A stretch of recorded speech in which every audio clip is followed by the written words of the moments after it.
Asahang taon-taon nang gagawin ng magkakaibigang sina Kim Chiu, Bella Padilla at Angelica Panganiban ang kanilang bonding sa tuwing papasok ang Love Month o Valentine's.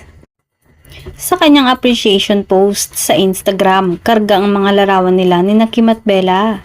Sinabi ni Angelica na gagawin na nilang tradisyon ang get-together na ito para iparamdam sa isa't isa ang pagmamahal nila bilang solid na magkakaibigan.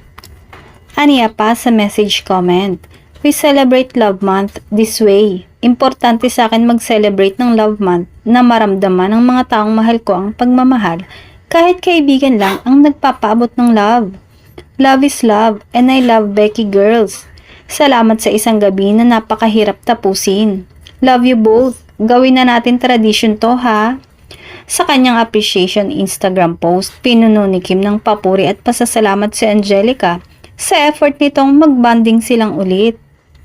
Na-touch si Kim dahil hindi lang dining table ang binihisa ni Angelica para sa kanilang dinner, kundi ito rin ang nagluto ng kanilang pagkain. Priceless moment nga ang description na ito ng love gathering nilang tatlo dahil ramdam niya kung gaano raw siya kaswerte sa pagkakaroon ng mga kaibigang gaya ni Angelica at Bella. Pinuri din ni Kim si Bella na humabol pa sa okasyon kahit kagagaling lang nito sa kanyang Bohol trip. Tinawag na nga ni Kim na Galentines ang banding nilang ito.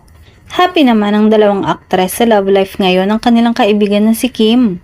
Sa iba ng source ay mas bet nga ng dalawa si Paolo kaysa sa ex ni Kim na never nilang nakabanding o nakasama.